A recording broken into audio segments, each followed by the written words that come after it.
Peter Parker. I am so confused right now. Hey everybody, welcome back to 𝘍𝘠𝘵𝑚onger, fulfilling your movie hunger. I'm your guy 𝘧𝘪𝘭𝘮𝑒. We have massive Spider-Man No Way Home news. I thought after trailer 2, we would be done with scenes. I think not. We have multiple TV spots giving us brand new looks at villains, brand new lines from villains, and a ton of timeline pinpoints that we can help piece together a rough timeline of what we've seen so far. You can get all of that in this video, so let's get to it. But before we get to it, we always like to give you a bit of Marvel trivia, and today is what villain showed up at the end of Spider-Man, The Amazing Spider-Man 2. Let me know if you know that in the comments below. This is a pretty easy one, so if you get it right, we'll be sure to give you a like. Now let's get started.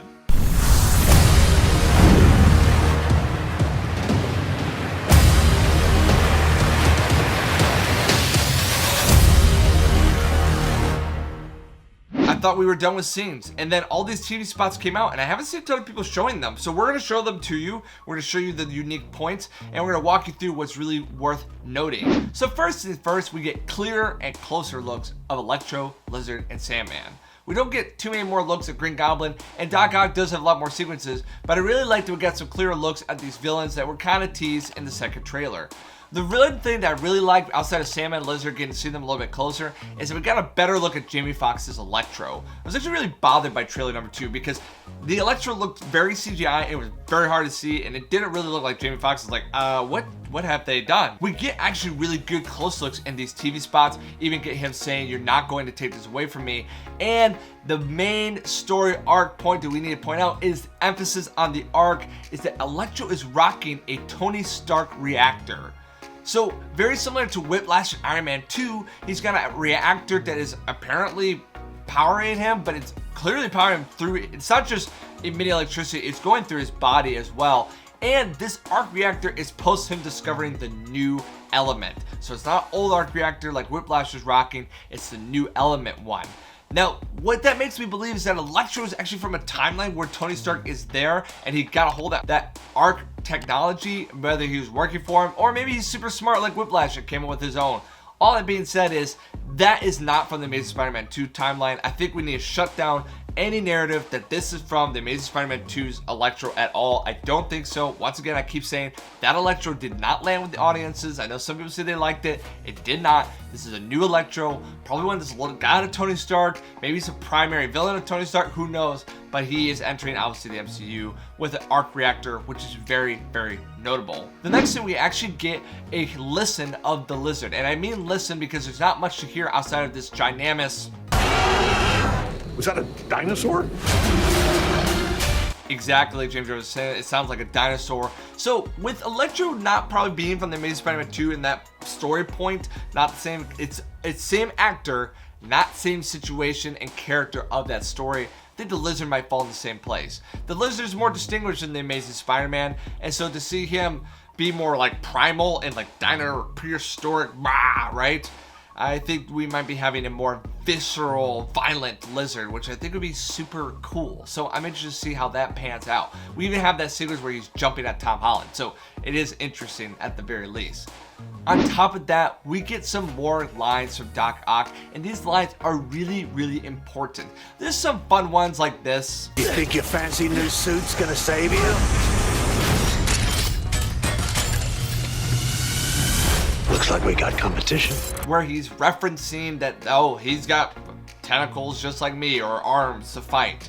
And we get some little banter about, hey, just because you have a new suit doesn't mean you can beat me, but it's actually indicative of what has taken place. So Alfred Molina's Doc Ock seems not to be privy that he is transported multiverses. And I'm very curious about how this happened, because we see at the end of Venom that it's very clear that something has changed. But it seems that Doc Ock is maybe not as knowledgeable about that. So much so that he eventually pins Peter, gets his little tentacle knife, about to shank him, and he realizes, you're not the Peter Parker that I know. And Tom Holland's like, I don't know what the heck's going on, because he's probably just addressing a villain situation. He doesn't know that the multiverse has broken. The next interesting plot point here is actually the way the team teams up. So it seems like after the multiverse spell has happened and they don't realize that everything's broken, eventually they get Ned and MJ on board to do the Scooby-Doo crapping part because everything has gone kapooey. This is really sweet interaction between Tom Holland and Zendaya, and they like talk about this what he's done, and she's just like, hey, next time you're gonna break the multiverse, well, I'll let her say it. You're thinking, hey, I'm about to do something that could break the universe, run it by us next time. They seem to be brought in, I think, in between sequences where they realize that some things are coming through, but I mean, not everything has come through, because all I can tell you is I think Doc Ock, at the very least, gets captured, posts the bridge first, and then they go get like Electro and the others. Now this is where it gets spotty, so I'm going to start spinning the timeline that I have here based off these TV spots. We get a lot of great looks, a lot of new scenes, and they're definitely worth watching. It's a funny interaction, but now I feel like I can paint a more accurate timeline. So this timeline starts off with the secret identity being revealed by Mysterio. And not only that, he's been framed for Mysterio's death, who at this point Mysterio has been perceived as one of the new Avengers. No one really knows of his villainous acts, and there might not be a great way to prove it because Mysterio is pretty darn good at misdirection. This makes Peter Parker like, hey, my life is totally screwed up. There's this court case. This is where I think Charlie Cox's Daredevil is going to get introduced, and it's not going well. So much so that Peter Parker's like, I need to go to Doctor Strange. He might be the only person who can undo what has been done by Mysterio. Obviously, Doctor Strange feels for Peter Parker because he didn't ask for his identity to be revealed. He didn't pull an Iron Man and reveal it to the world. It's indeed been revealed by someone who was villainous and had ill intent. Dr. Strange goes against Wand's wishes and puts on a spell that is going to erase the memory of Peter Parker's identity to all parties. Tom Holland hears this, he's like, hold on, wait a second. That means that Aunt May and Ned and MJ, they're all going to forget. I don't want that. So during the spell's conjuring, either Tom Holland botches up or Dr. Strange shuts it down. There's actually in these TV spots conflicting narrative points, which is once again why I don't trust anything we've seen so far, because Marvel and Sony, everyone's misdirecting, because I already have a conflict. One is Doctor Strange saying, you know that spell you botched, and the other one is Doctor Strange saying, you know that spell I shut down, aka there's two perceived notions of what took place. Either Tom Holland messed it up, or it was Doctor Strange reacting to Tom Holland not wanting it to go through and shutting it down prematurely. I'm not sure which one is which, but that is definitely worth noting. Upon that spell getting botched, I think some time has progressed because Tom Holland is dressed up in like some kind of suit. I think it's gonna be for like a wedding, maybe for Aunt May and Happy. I don't know entirely, but that's when Doc Ock meets the scene and they have that huge fight, and there's this mass confusion because Doc Ock's like, you're not Peter Parker. And Tom Holland's like, I don't know what's going on. Very confused at this point. He's like, how do I know you? After this, I'm not sure what villains they round up, but eventually all the villains will get round up in the Sanctum. I think every single one of them will. And there seems to be this focal point around the cube, and I'm not strictly sure what the cube does, but I think that's exactly what explodes at the Statue of Liberty. I'm going to get to that in a second. So at the Sanctum, we know that the story point is that Willem Dafoe convinces or persuades Tom Holland's Peter Parker to release them because all of those villains fall to their death or fall to their demise as a result of interacting with Spider-Man. And Tom Holland doesn't know how to cope with that, the death of so many as a result of his hero acts, or at least in other multiverses, his heroic acts. Doctor Strange is telling him, sorry kid, this is the way it is, and clearly that box is key to getting everyone back. So I think if you're the villains, you didn't want to go back, or you didn't want to go to your timeline where you're going to die, that breaking that box will become priority number one. And as a result, I believe that explosion on the top of the Statue of Liberty is the box breaking.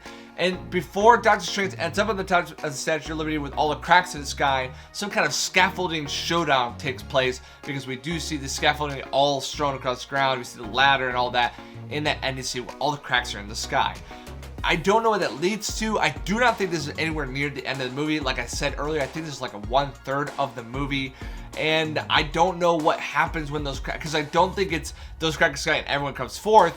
I think it's everything's going really, really bad, and then that starts happening, and it's going to get even worse.